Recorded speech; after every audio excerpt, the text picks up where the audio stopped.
I'm speeding. Speeding. 5, 4, 3, 2, 1. The world is changing faster than ever.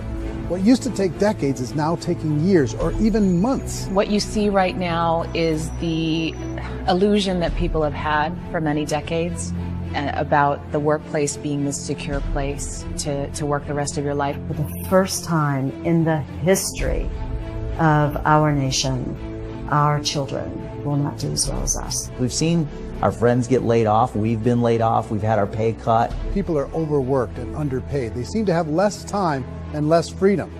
They live under constant pressure. This is going to be forced. And so even if your employer loves you, they may have to cut you. There's something wrong that on Monday morning, the heart attack rate increases by 35%. Technology is accelerating, job security is declining. It just doesn't seem like the old models of making a living are as reliable as they used to be. Every aspect of our lives, there's a better way out there, but we're still doing it the old way. We live in the greatest country on the planet, and there are a lot of people sitting around complaining and being cynical. Like everyone's whining about this old model, and I'm like, why don't you leave it? Look at all this over here. Look at all this opportunity. Since so much of our lives revolve around our work and the way we make our living, many people are thinking there just has to be a better way. The biggest challenge facing our world today is not making money, is what are we going to do with all the displaced, unemployed people? People are afraid that they're going to make the wrong decision. People are afraid of the unknown. People are afraid that maybe I don't have the skills. Hey, sports fans, industrial age is over. It's dead. It's dying. That's why going to school to get a job is an obsolete idea. A steady paycheck is an industrial age idea.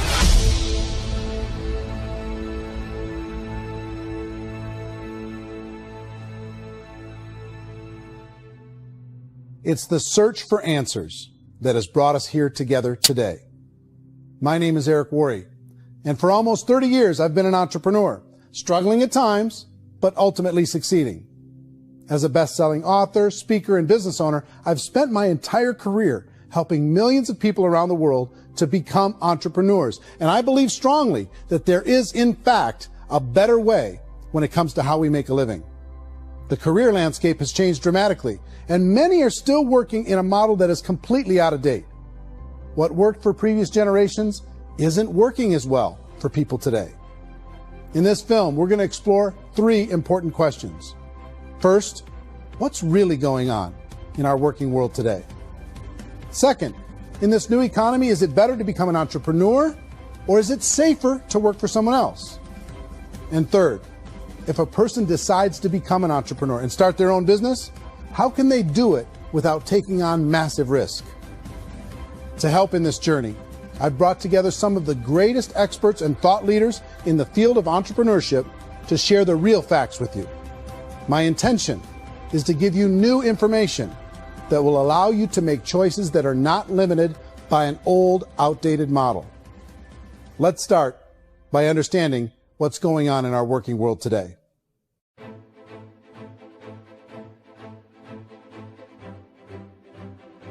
Let's look at unemployment. 30-40% of the people are honestly not working, but would be working. What our government does is if you haven't found a job in 6 months, we don't call you unemployed. We pretend you dropped out of the labor force. I've often said that unemployment, particularly structural unemployment, that's unemployment due to technological changes, is the first sign of economic growth. Think of it, 10 people live on an island. They go out every day and fish. One day, new technology shows up. A missionary brings them a net. Now, using the net, one pilots the boat, one throws the net. 2 fishermen can do all the work 10 used to. That's a 500% increase in productivity, 2 doing the work of 10, in one day. You don't have to learn a lot to learn how to throw a net instead of throw a fishing line. The island's got a big problem, 80% unemployment. But the island still has all the wealth of the fish because the 2 people produce as much fish as 10 did. Now, of course, looking back in history, these changes used to take thousands of years. And during that time, we went into farming and transportation. Some of us became doctors and some teachers and lawyers, and we developed all these new professions and new manufacturing jobs. Today, these changes are occurring literally in one day when a new technological advance occurs, and we don't have the social structures to deal with it or to retrain the unemployed people. So one of the things that I think is interesting as I travel across the country and really travel around the world is the way that we work and the way we get paid for work is changing pretty dramatically. On a global basis, everything is being turned upside down because of the rapidly advancing technologies. They are eliminating many jobs, and we have been left with many people not prepared for the jobs that exist. A lot of demand in public companies was to squeeze out all the fat and to get just as much margin as we possibly could, and fat equals humans. So this idea of job security in information age is so obsolete, but it's still taught inside our school system, and that's where the problem starts. There's no financial education in school system, and people are still trained to be employees to work for that paycheck. This is a chart on the middle class. What's happening in the middle class, those that went to school, their incomes have been coming down for years. And parents still say to their kids, go to school, get a job. Now what happens to all those middle class people who are dropping off the ends of the chart? Well, they become what's called working poor. And this is what happens to working poor. But they say poverty is ending. Well, poverty may be ending, but working poverty is going up. And this is food stamp usage. So food stamp usage in America is going through the roof right now, because people cannot earn what they call a living wage. Most people have experienced financial pressures that I think are probably greater than they have been in the past. If you're not working for yourself, then it's going to be a pretty hard road for a lot of people. Today, if you're going to control your future, the 40-40 plan is gone, where you can graduate from college and get a job and work for 40 hours a week for 40 years. That day is gone. So some charts actually tell you what's going on. And this is a really interesting one. You know, people are going back to school because if I go back to school, I'll get a nice job. But this is what's happening to, it's called Sallie Mae, which is the student loan guys. Student loan is going through the roof. It's now over $1 trillion, and student loan debt is worse than credit card debt. So when people stopped using credit card, the government got people into student loan debt. And the problem with student loan debt is you can never be forgiven. See, with credit card debt, you can declare bankruptcy and then all's forgiven. But student loan debt, you can declare bankruptcy, you still owe it. It's the worst of all debt. But this is the next picture. Look at this chart here. This is what's happening to wages of college graduates. It's going down. So you go to college, you rack up all this debt, but you earn less money. Now, that's not that intelligent. Average person who's been working a lifetime in America today is ending their lifetime at 65 with about $41,000 in assets. They earned just enough to survive. I think in the United States we have something like 17 trillion in debt. That's just the federal government debt. We got another 2 in municipal and in other, let's call it almost 20 trillion government. We've got 40 trillion in private debt. That comes up to close to 60 trillion. When you then add something we never had before, what you were talking about, when we look at the unfunded portion of Social Security and primarily Medicare, Medicaid, that at the most conservative estimates from outside firms, Kleiner Perkins, 67 trillion and growing. That's more than all our other debt.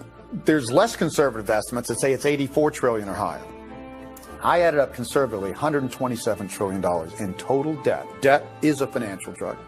When you take it to excess, it's like taking a drug. Yeah, it makes you feel better, it enhances your performance, but at a huge cost, eventually it kills you.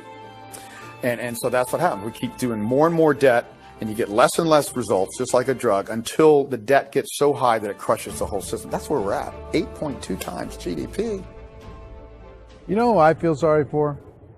I feel sorry for the person who dreads going to work, who is sick to their stomach on Monday morning, who hates their alarm clock, who gets a little glimmer of hope on a Wednesday because it's hump day and says, thank God it's Friday.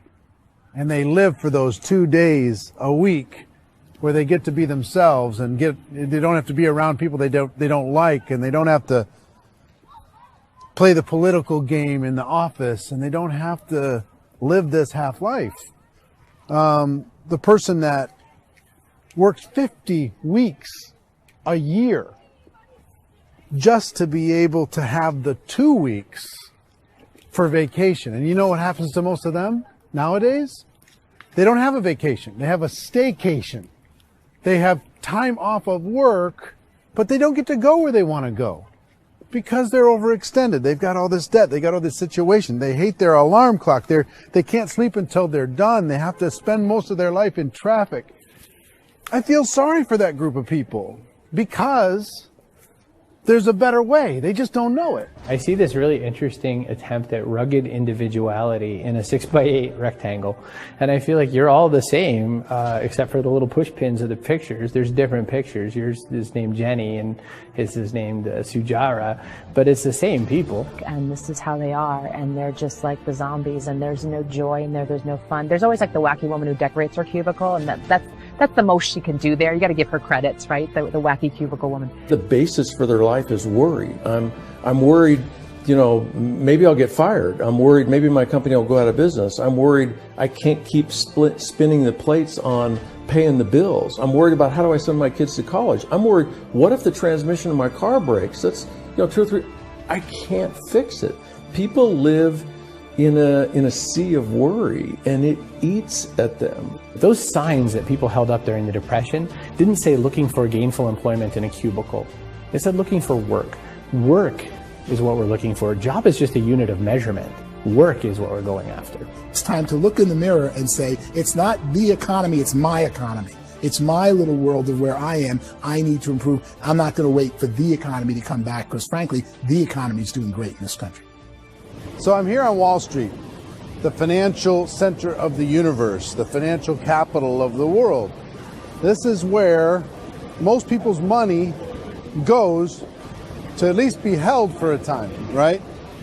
With interest rates in banks being effectively zero, and many experts are predicting it's going to stay at zero for the next 10, 20, even 30 years, people feel like they don't have any choice but to put their future into equities, to put their future into the hands of other people on this stock market, and hope that the stock market goes up, hope that the stocks that their advisors pick or that they pick goes up. That's one way to go, I guess. It's my personal belief that if you put your future into the hands of yourself, in other words, you have earning power by yourself, I think you're a better investment than these guys. I think you controlling your future is a better option than handing over your retirement to these guys. The average household income in the United States is approximately $50,000 a year, what they call the middle class. To reach the top 25% of income earners, you need to earn at least $90,000 a year. To reach the top 10% would be a household income of $140,000, the top 5%, $190,000, and to be in the top 1%, you'd need a combined household income of at least $380,000 a year. So here's the question. What do you think would give you the best chance to move up and get to the top 10%, the top 5%, the top 1% or beyond? In my opinion, and in the opinion of many, many experts, the answer is to become an entrepreneur, to become your own boss. I think you have to be a business owner. I can't, the only time I ever say to someone it'd be great to be an employee is when they've already told me they've surrendered. I only tell people who are wounded spiritually that they should be an employee. And it's that feeling that you get when you pick up the backpack off the little Cub Scout and say, "Don't worry, little guy, we'll get you back to the camp." You know, it is in no way a kindness when I tell someone they'd be a great employee. The other status symbol really increasingly is lifestyle. I mean, people can own their own business, maybe even work out of their house. That, I tell you, people admire that. Like, gosh, I wish I could do that. The spirit of the entrepreneur is to be a risk taker and to be resourceful and unstoppable and to have a vision of yourself beyond where you are and not willing to settle for life as it is. Think about the great entrepreneurs. They're visionary. They have heart. They're willing to do today what others won't so they can do tomorrow what others can't. Personally, I don't think of the new economy, the old economy. I create my own economy. The entrepreneur's in control. I decide what the economy is going to be like. In the world of entrepreneurship, there are no limits. you can make as much as you want, depending on how much you want to work and how smart you are and how great a team you put together. There's no more lifetime rewarding business than being an entrepreneur. Why in America, where anyone could be anything, would people want to give up their freedom and become effectively a modern-day slave, told shut up and be here every morning at 7:30, leave at 5:30, and do what I tell you? If people decide to become an entrepreneur and work for themselves, they have some traditional options, but they're riskier than you might think. Any kind of a retail business, retail build-outs, is extremely expensive. Even just these small little yogurt stores where they're putting little yogurt machines and you get all the different flavors, you're spending $200,000, $300,000, $400,000 to open a yogurt shop. I would love to buy a Dunkin' Donuts, but it's $500,000 or so to start. I don't quite have that just-in-case money. Risk you can lose it all, and most guys do 2 or 3 times, and even big guys like Branson, because I'm such a fan of his, half his companies don't work. If you make $1 million, your problems are going to go. If you make $1 billion, your problems are really going to go. Just the opposite. You and I know when you're making $1 million, you get $1 million responsibilities. You make $1 billion, you got 1,000 times $1 million responsibilities. And most people say, I'd love to be my own boss. 70% of Americans would love to be their own boss, according to recent polls. But they don't know how to get there. Because what are you going to do? One, you could buy an existing business. If somebody's selling an existing business, you have to ask why. Usually because it's probably hard. It's probably not making as much money as they hope. 2, they could buy a franchise. A little less risk, proven system, but it's expensive to be able to do that. 3, they could start something from scratch. And that's where a lot of people feel like, I don't have the chops to do it. I don't have the money. I don't have the product idea. I don't have the expertise. I don't have whatever it's going to take to be able to get there, and I can't risk my family to do it. So 4th, they could become an investor. A lot of people in this town invest to try and figure out a way, but you got to be pretty smart with that game too, right? Venture capitalists, who are the very best and most sophisticated in investing in new breakthrough businesses, make it on 1 out of 11. That means 10 out of 11 are mediocre or fail. Most of them fail. That's the risk there. An angel investor is lucky to get 1 out of 15 or 20. A business is a team sport. Like, I have to have accountants, I have to have engineers, I have to have system designers, I have to have sales, marketing, I have to have accounting, I have to have mission statements, I have to have legal and all that. The average Joe Schmo, even me, I go out there, I don't have the skills to put a business together. I think the bottom line for the 4 traditional options is they take money, sometimes a lot of it. They take expertise, and they take time. All of that adds up to just too much risk for most people. I bought a business from somebody else, and it was a lot of work. And you start wondering, what did I just buy? Because I guess ultimately I own your email list, and I just overpaid for it. People that start their own business, they spend a lot of money, they spend a lot of time, a lot of effort to get things started. And the more you invest on the upfront, the harder you typically work at it. I can tell you what the success rate is of a restaurant. What is it? They're crazy enough. About 90% of them fail. About 90%. In how quickly? Year less. Wow. And if we're talking non-franchise, we're talking franchise, Sure. That's totally different. Yeah. But our students aren't getting franchise restaurants. You got to invest big money. Exactly. And with someone like McDonald's, you've had to work with the company for a long period of time, really know the Even have a chance at investing $1 million. have a chance, and it's a slim chance. What if there was a way that you had all the proven aspects, the comfort aspects, and you could still control your own life? What if there was both? In other words, you didn't have to create everything from scratch. You didn't have to be a super leader.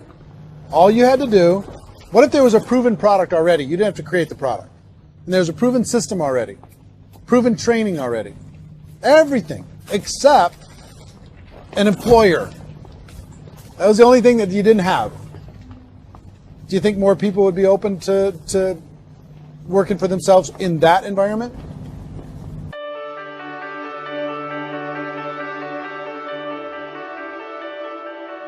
In our search for a better way to make a living, we've come to the conclusion that becoming an entrepreneur is actually safer than being an employee. And through our look at the entrepreneurial options, one particular path kept coming up from expert after expert. And I think most people will find it surprising because it's certainly a non-traditional business model. That model is for people to start their own business and become an entrepreneur through the creation of a network marketing business. Some people call it direct selling because the product is being sold directly from the manufacturer to the end consumer, cutting out the middlemen. Other people call it multi-level marketing, or MLM, because there are multiple levels of commissions paid. The most common term today is network marketing, because network marketing best describes using a large group of independent distributors, independent entrepreneurs, to move a product or service more efficiently. So my friend here, Donald Trump, and I, we always write about the network marketing industry. And the reason we support the network marketing industry is because it really is a business school for entrepreneurs. Because most people come out of school looking for a paycheck. Oh, that's terrible. I went to network marketing like that.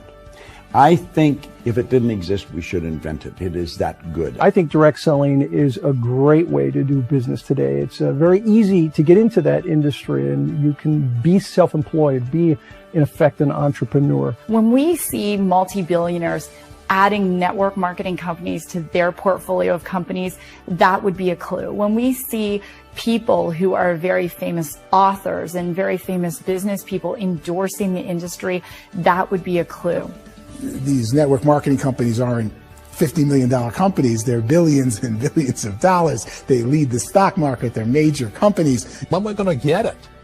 You know, and you're going to school to work for a paycheck. But if you want to be rich, be an entrepreneur. And network marketing gives you the spirit to be an entrepreneur. A traditional company will spend up to 50% of their total revenue on marketing. Network marketing companies use a different approach. Instead of having all that extensive marketing expense, they utilize a network of independent distributors to do the marketing for them. Now, why do they do this?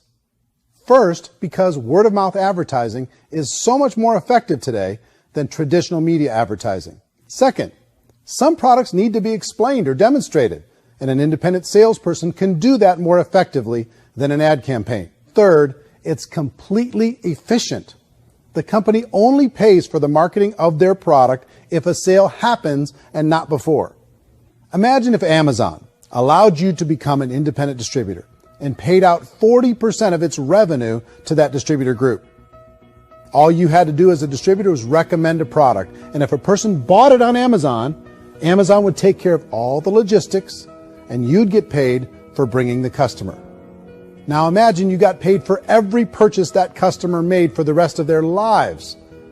Well, Amazon doesn't offer this option, but network marketing companies do. 85% of all buying decisions in our society are made as a result of word of mouth or reputation. We're recommending things to each other all the time. You know, who's your dentist? Who's your doctor? Who's your lawyer? What detergent, are you using? What legal system are you using? What product are you using? We're talking to each other about the things that we love anyway. When you go into a big box retailer, you're lucky if the clerk looks you in the eye, much less gives you any detailed or accurate information about what you're purchasing. So of course, this personal information, this education coming from a friend, a neighbor, a relative, or even a stranger, but one who has experience with the product is extraordinarily valuable. As a matter of fact, network marketing can educate consumers probably better than any other form of marketing. It certainly can do better than advertising because advertising usually has a certain hype to it and you can only get limited information. So, network marketing trumps advertising. If you were a typical sales company and you wanted to sell $1 million a month worth of product, you might go find 100 superstar salespeople. The quota would be $10,000 a month. So network marketing as a distribution system just flips the numbers.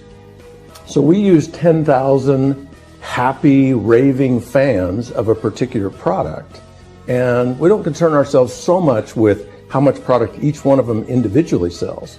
If they sell just $100 or $200 a month, and there's 10,000 of them, you're selling $1 million to $2 million a month worth of product. And that's the best way I can explain how network marketing works. This is the marketing arm of the company. There's not money being wasted on bricks and mortar. There's not money being wasted on inventory that's sitting stagnant somewhere. There's not of employees standing around that don't have customers. These are people that are going to connect with customers. These companies allow people to become independent distributors for extremely low cost and with no minimum time or sales quota. Essentially, they own their own business and can provide as much or as little sales as they choose.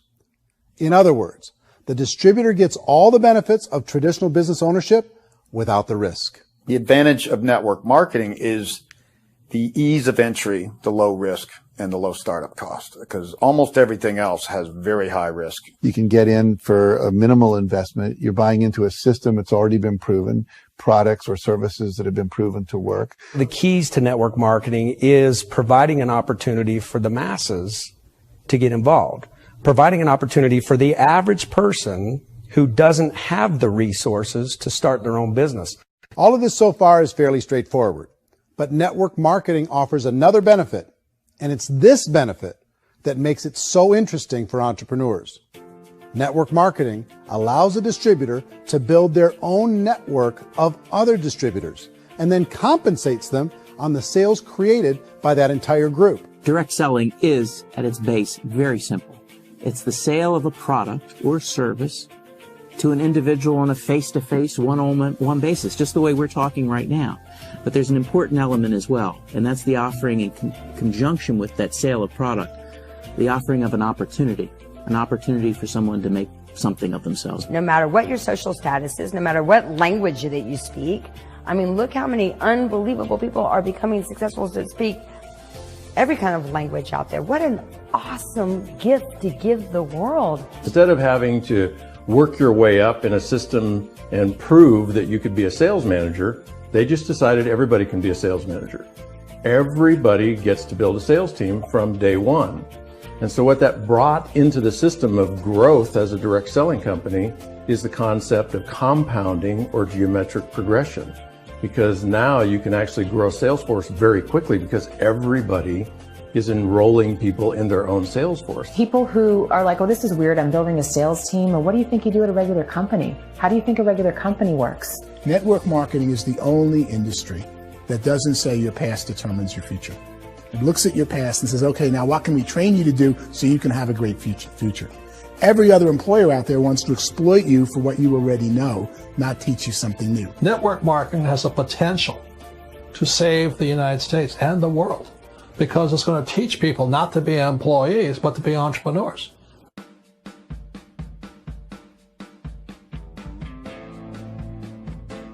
According to the Direct Selling Association, if you add up all the network marketing companies around the world, they combine to do over $178 billion a year in retail sales.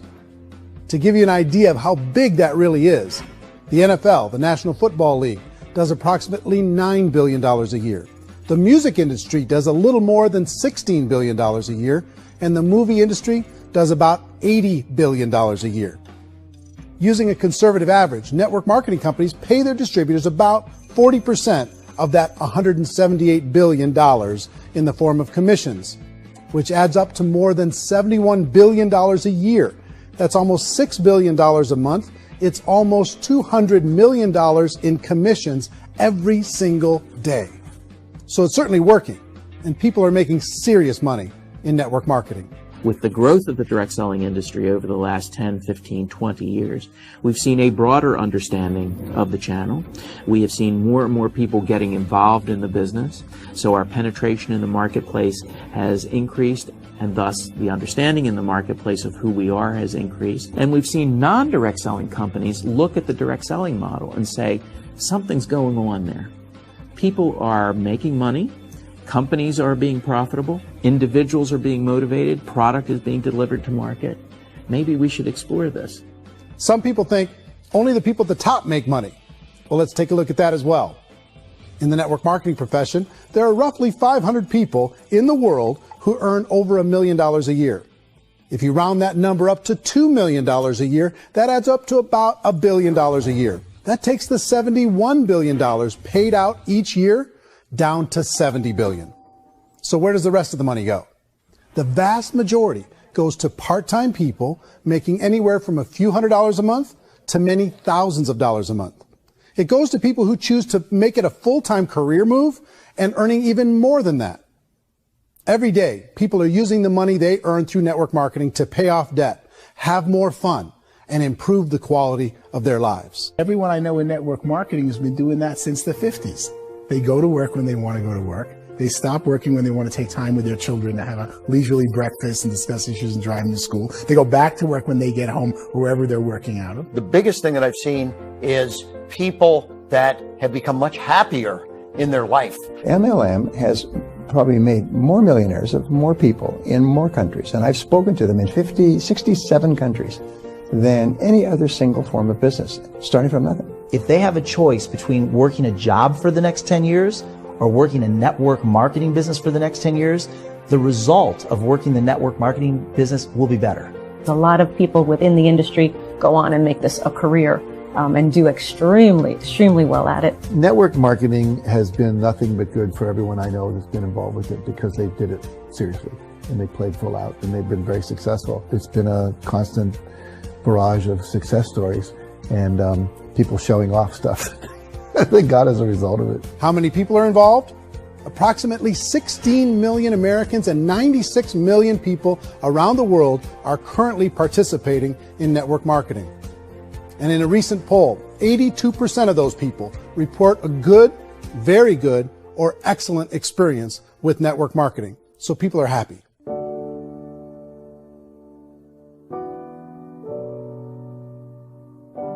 So I've taken a look at the network marketing profession and really tried to understand why so many people are confused as to the validity of this as a business. One is this pyramid shape. People get really messed up with this pyramid. Oh, it's one of those pyramid things. So I just think there are a lot of haters out there who really don't understand the industry and say, oh, it's a get-rich-quick scheme. It's a pyramid. Well, corporate America is a pyramid scheme. You know what I mean? It goes like this. You have thousands of MBAs, let's say working for Ford or General Motors or Coca-Cola. If all these MBAs are all trying to get to here, that's a pyramid. Only one guy's going to make it. Every 10 years, one's going to make it. Whereas you look at network marketing, it's like this. So you're here, and your job is to develop other CEOs coming up behind you. So it's an inverse pyramid. In network marketing, it's a very simple concept. If you sell product, you get paid.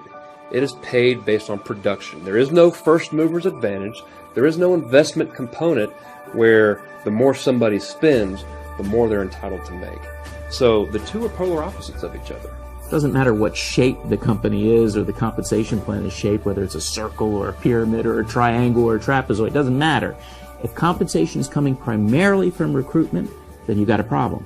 On the other hand, if an operation is basing their compensation to participants on the basis of sales, even when those sales are generated by people you've recruited, well, then you're a perfectly legitimate enterprise. That's the legal test. It's the practical test. Another issue that's been true in the past that is no longer true now is people used to be in network marketing loaded up with products that they couldn't sell and they ended up a loser. They ended up with a bunch of product in their garage. They ended up with a bunch of products sitting in their kitchen shelves or whatever. And they thought they could sell it and then they weren't willing to or able to sell it. And they ended up with a bunch of stuff and they were bitter about it. There was this thing called front loading where you had to buy if you bought $25,000 worth of product, you got better commissions and all this. Today, it's almost all done by computer. It's direct mail comes from a warehouse somewhere else. You don't have to have all this inventory. You don't have to stock up. It's a paperless world now.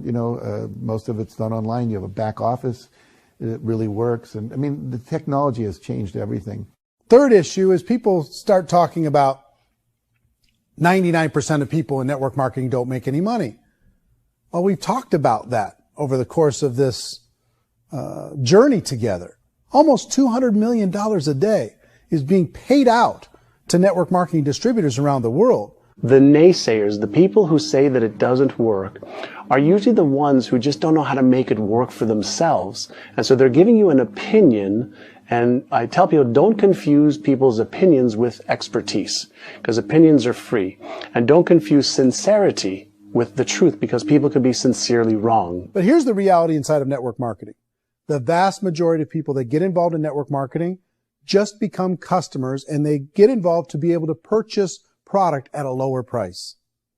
If you take Costco as an example, if a person goes into Costco and gets a membership to Costco so they can get a lower price on the product, we don't call that person a loser because they have a bunch of product that they walked out with with a smile on their face. Yet when some people want to take a look at network marketing, they say, well, those people, they're just using the product and they aren't earning an income, so they must be a loser. They're not a loser. They're a happy customer. That's the vast majority of people that are involved in network marketing. Now, a smaller percentage of those people decide to go build a business. They earn $300 a month, $500 a month, $1,000, $2,000. That's the bulk of earnings in network marketing. And then there's the few that really decide to take it serious, really decide to build a large network, really work to make that network very, very productive. And those people make huge amounts of money and there's no cap. What I do as an outside economist, just somebody looking at this industry like any other industry I speak in, and say, look, what's the realities of this? 1% do incredibly well. 10% generate some additional income at pretty low risk and effort. That's not, and 90% of people roughly end up customers. One thing that I think is real when it comes to people's perceptions about network marketing is people put this, and distributors, I think, involved in network marketing have some responsibility for this. They have sometimes unrealistic claims about the product or about the income. Most people who become distributors, they want the money, they want to be successful, but they don't have the skills. They don't know what to do. And when people don't know what to do and they're in a new business, they're scared. And when they're scared, they panic and desperation kind of sets in. So they think everyone they talk to has to get in. So if I talk to you and you say, well, no, I don't have time to do that, they're like, no, I need you. You have to do this or I won't be successful. So I start clawing on you. I start that desperation. So then I start making claims about the product, which are not appropriate, probably not even true. Or I start saying, oh, let me show you how you can make all this money and you don't have to do anything, Eric. And so you just totally misrepresent the opportunity, and you're clingy with people because you think you need everybody to be successful, and you don't. You know, one of the messages that I try to deliver most forcefully to companies as well as salespeople in direct selling is that you don't have to overpromise. The reality is in network marketing, there's a lot of hard work involved. There's a lot of effort. You're going to have to develop yourself. It's a business like anything else. It's going to take some time, but in my opinion, it's better.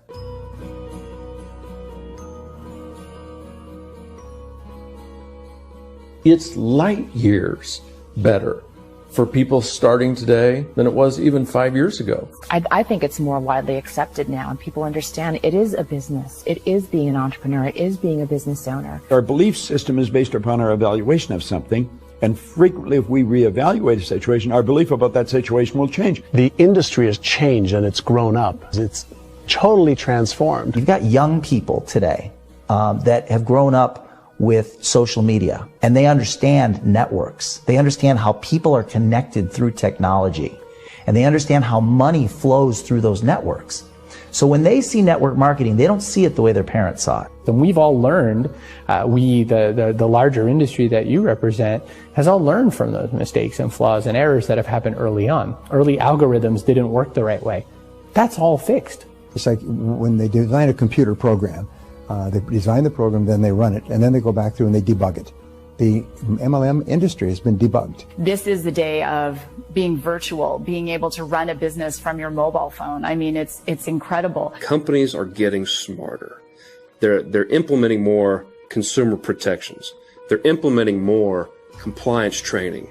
They're doing more with respect to product research. If you do get involved and you make purchases of inventory, even on a voluntary basis, if you decide that this business is not for you, you can leave and have that inventory repurchased by the company. There's no other business that offers that kind of protection on a voluntary, self-regulatory basis.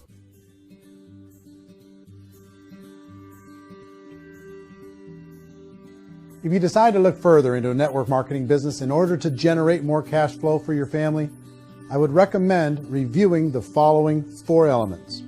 First is the product or service. And on the product or service, I would ask 5 important questions. 1, do you like it? Is it something you would feel comfortable sharing with others? 2, is there a recognized need in the marketplace? It's hard to create a need if one isn't naturally there. 3rd, does the product meet that need? Does it solve a legitimate problem for consumers? And 4th, Is it priced to sell? Can it compete in the marketplace? And fifth, is it priced for profit? Is there enough margin for the company and the distributor to be able to generate income for the long term? If you can answer the questions on the product to your satisfaction, the next element to consider is the company itself. Is it well run? Do you believe in the founders or the management team?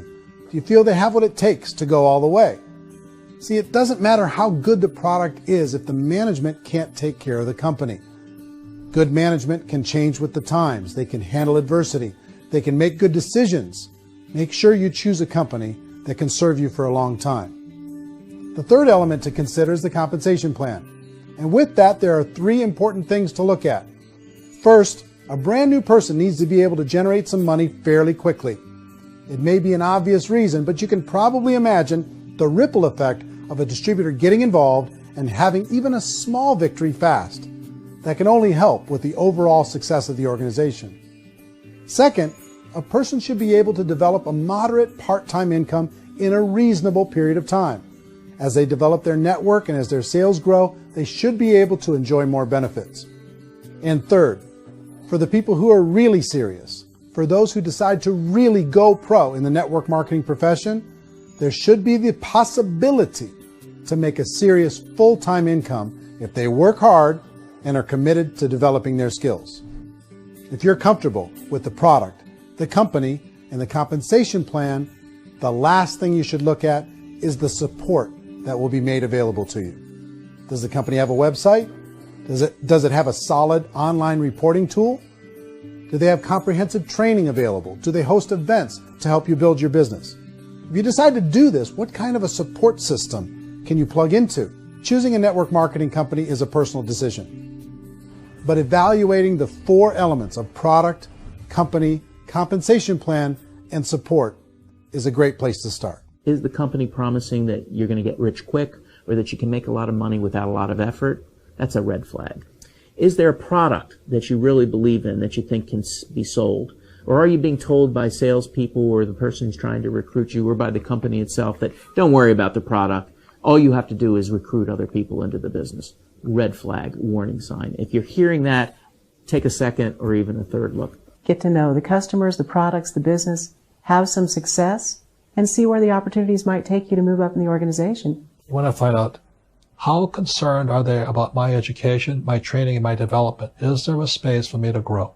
Most important question. Learn everything that you can about the product. Make sure it's something that you believe in, and learn everything you can about the industry and work that system. You have to be very passionate about whatever that company is doing. I would get involved. You can always test drive anything, the product, the service, the community, and then lean into it a bit. If it feels good, then lean into it a lot. Behind me is the Lincoln Memorial. And this is a place where Martin Luther King Jr. had his famous "I Have a Dream" speech. And at that speech, he talked about his dream for equality for everyone around the world. And that's a noble dream. But I think more people need to remember what it was like when they were kids and the dream was still alive in them. Before it got beaten out of them by reality, by this paycheck, by these responsibilities, and by having to live for this job to pay the bills. I think people need to remember that, go back to that. Once they know that there's a better way, I think their future is going to be much brighter. They can live a better life.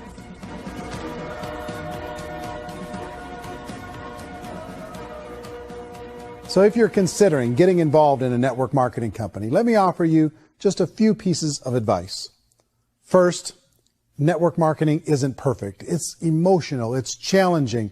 Like any entrepreneurial venture, it can have its up days and its down days.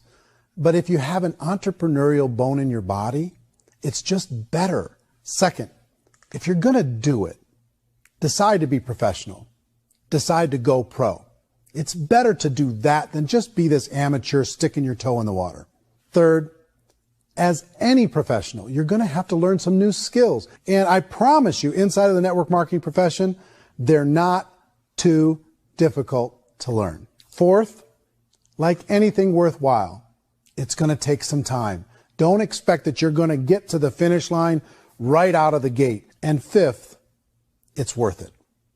It's worth it to be able to take charge of your life again. It's worth it to be able to control your own financial situation. It's worth it for the people you're going to be able to spend time with. It's worth it for the things you're going to be able to see and the experiences you're going to be able to experience. It's worth it for the causes you're going to be able to contribute to, the lives you're going to be able to touch, the customers you're going to be able to help, the friendships you're going to be able to develop. I promise you, it's worth it. Remember, most people are searching for answers just like you are. But I do have to tell you the catch to network marketing.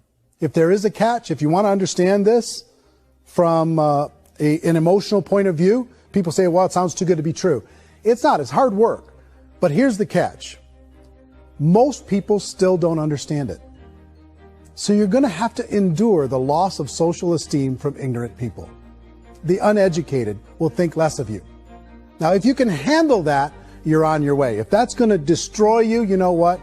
Entrepreneurship in general probably isn't in your future. If you can face that catch, you can become unstoppable. I want everyone to really contemplate this if they're not in network marketing. You're in a job, you probably have a mortgage, you have rent, you have debt, whatever's going on. You're in a prison. You work just hard enough to keep them from firing you, and they pay you just enough to keep you from quitting. Come on! I've been there, done that, and bought that t-shirt. In network marketing, if you run into failure, it's really just a homework lesson for yourself. There's no one to blame. You really have no excuse not to be successful. You just don't. People don't want to hear that, but there's so much available to you. If you want to be a good network marketer, be a student to the people above you, be a fellow traveler to the people on the same level, and be a teacher to those below, and know when it's appropriate to do which. People who are not afraid of asking people to buy things, or not afraid of persuading people with a chance they may say no, these people own the future. Nothing happens until something moves. So you got to go move, you got to go do something, or nothing's going to change in your life. In the beginning, you're going to do a lot of things that you don't get paid for. But as you go down the road, you get paid for a lot of things that you don't do. And your job is rehabilitate the spirit, the entrepreneur spirit in all of us. You get it back. You either give it a strong yes or a strong no, but no wishy-washy, dilly-dally stuff in the middle. There's dreams and there are nightmares, but I believe that the biggest nightmare of all is when you don't pursue your dream. You're going to see some monumental growth in this profession. It's an exciting, exciting time to be involved with the network marketing profession. The next 10 years, I see just exponential growth. When that tipping point comes, it's not a matter of asking somebody, have you ever heard about network marketing? You're really asking them, which company are you building your wealth in? We are here to fix the world, to improve relationships with other people, to improve other lives. And the real reward comes as an entrepreneur in any level from teaching somebody something and watching them soar. There is no greater reward.